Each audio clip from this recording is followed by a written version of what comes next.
नमस्ते। आप सुन रहे हैं एआई न्यूज़ इंडिया। आज की सबसे बड़ी खबर है 7 मई की, जब देश भर में हवाई हमले की चेतावनी वाले सायरन गूंजने वाले हैं।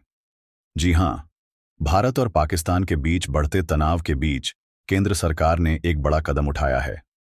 गृह मंत्रालय ने सभी राज्यों को 7 मई को सिविल डिफेंस मॉक ड्रिल करने का निर्देश दिया है। ये खबर सुनकर आपके मन में कई सवाल उठ रहे होंगे।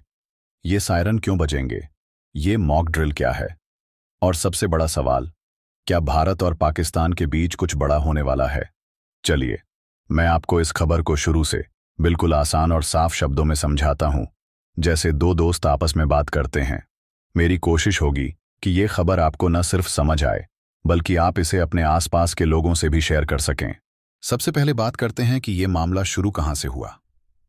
22 अप्रैल को जम्मू कश्मीर के पहलगाम में एक आतंकी हमला हुआ था। इस हमले में 26 लोग मारे गए, जिनमें ज्यादातर पर्यटक थे। इस हमले की जिम्मेदारी लश्कर-ए-तैयबा से जुड़े एक संगठन ने ली थी। यह हमला इतना बड़ा था कि पूरे देश में गुस्सा भड़क उठा। लोग सड़कों पर उतर आए और पाकिस्तान के खिलाफ कार्रवाई की मांग करने लगे। इस हमले के बाद भारत और पाकिस्तान के बीच तनाव बहुत बढ़ गया है। पाकिस्तान की तरफ से लगातार सीमा पर गोलीबारी हो रही है और भारत ने भी इसका कड़ा जवाब दिया है। इतना ही नहीं, भारत ने सिंधु जल संधि को निलंबित कर दिया और चिनाब नदी का पानी 90% तक रोक दिया। अब झेलम नदी पर भी पानी रोकने की बात हो रही है। यानी भारत सिर्फ बातें नहीं कर रहा, बल्कि कदम भी उठा रहा है। इस तनाव के बीच गृह मंत्रालय ने 7 मई को सिविल डिफेंस मॉक ड्रिल का फैसला लिया है। अब सवाल यह है कि यह मॉक ड्रिल है क्या? दरअसल मॉक ड्रिल एक तरह का अभ्यास है। जैसे स्कूल में आग लगने की स्थिति में बच्चों को बाहर निकालने की प्रैक्टिस कराई जाती है। इस मॉक ड्रिल का मकसद है कि अगर युद्ध या हवाई हमले जैसी कोई आपात स्थिति आए, तो आम लोग, स्कूल कॉलेज के बच्चे और प्रशासन सब तैयार रहें। गृह मंत्रालय ने राज्यों को साफ साफ निर्देश दिए हैं कि 7 मई को ये ड्रिल करानी है। इसमें कई चीजें होंगी। पहली बात, हवाई हमले की चेतावनी देने वाले सायरन बजाए जाएंगे। ये सायरन वो तेज आवाज वाले अलार्म हैं जो बताते हैं कि खतरा है और आपको फौरन सुरक्षित जगह पर जाना है। ये सायरन प्रशासनिक इमारतों, पुलिस स्टेशनों और फायर स्टेशनों पर लगे हैं और इनकी आवाज 2 से 5 किलोमीटर तक सुनाई दे सकती है। अगर आप 7 मई को ऐसी आवाज सुनें तो घबराएं नहीं, ये सिर्फ अभ्यास है। दूसरी बात, इस ड्रिल में लोगों को ट्रेनिंग दी जाएगी। मिसाल के तौर पर स्कूलों में बच्चों को सिखाया जाएगा कि अगर सायरन बजे तो उन्हें क्या करना है, कहां छिपना है, कैसे सुरक्षित रहना है। तीसरी चीज है ब्लैकआउट, यानी अगर हमला हो तो रात में शहर की सारी बत्तियां बंद कर दी जाएंगी ताकि दुश्मन के ड्रोन या हवाई जहाज शहर को निशाना न बना सकें। चौथी बात, जरूरी जगहों जैसे बिजली घर, रेलवे स्टेशन या फैक्ट्रियों को छिपाने की प्रैक्टिस होगी। इसे कैमोफ्लाज कहते हैं, यानी ऐसी तरकीब कि दुश्मन को ये जगहें दिखाई न दें। और आखिरी चीज है निकासी योजना, यानी अगर किसी इलाके को खाली करना पड़े तो लोगों को 5 से 10 मिनट में सुरक्षित जगह कैसे पहुंचाया जाए, इसका अभ्यास होगा। अब आप सोच रहे होंगे कि ये सब इतना जरूरी क्यों है।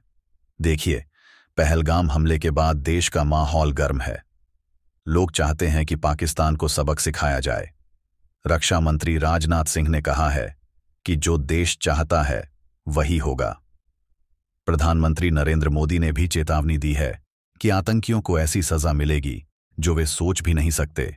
दूसरी तरफ पाकिस्तान भी मिसाइल टेस्ट और सैन्य गतिविधियां बढ़ा रहा है, यानी दोनों देशों के बीच तनाव चरम पर है।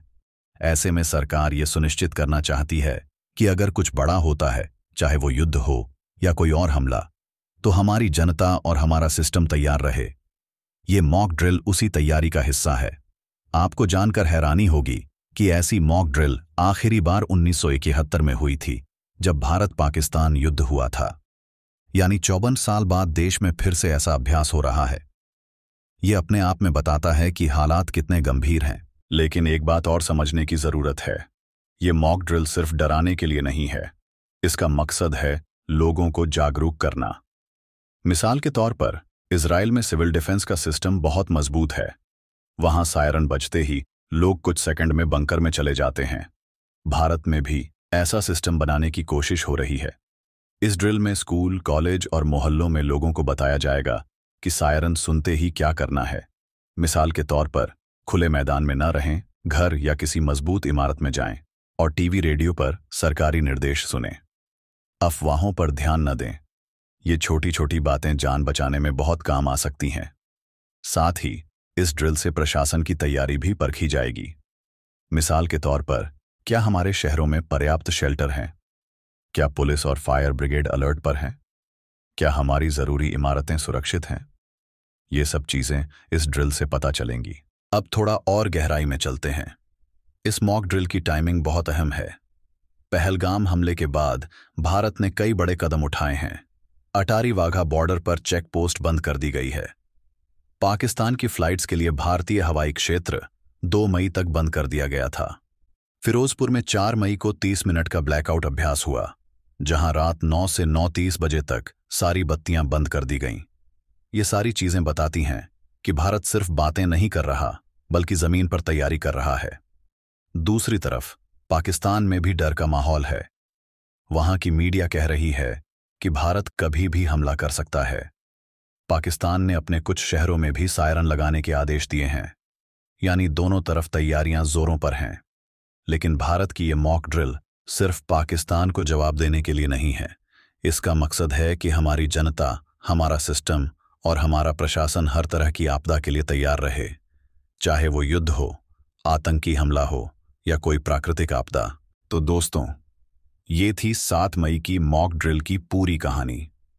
अगर आप उस दिन सायरन की आवाज सुने तो घबराएं नहीं। ये सिर्फ एक अभ्यास है ताकि हम सब तैयार रहें। लेकिन ये खबर हमें कुछ सोचने पर भी मजबूर करती है। क्या हम अपने शहरों में सुरक्षित हैं? क्या हमारे स्कूलों में बच्चों को आपदा से बचने की ट्रेनिंग दी जाती है? और सबसे बड़ा सवाल, क्या हमारा देश इस तनाव से निकल पाएगा या ये तनाव और बढ़ेगा? मेरे हिसाब से ये मॉक ड्रिल हमें डराने के लिए नहीं, बल्कि हमें मजबूत बनाने के लिए है। हमें जागरूक होने की जरूरत है। अपने आसपास नजर रखें, अपने बच्चों को सिखाएं कि ऐसी स्थिति में क्या करना है, और सबसे जरूरी, अफवाहों से बचें। आप क्या सोचते हैं? क्या ये मॉक ड्रिल सही कदम है? क्या भारत को और सख्त कदम उठाने चाहिए? अपनी राय नीचे कमेंट में जरूर बताएं। और हां, ऐसी खबरों से अपडेट रहने के लिए हमारे चैनल को सब्सक्राइब करें। धन्यवाद।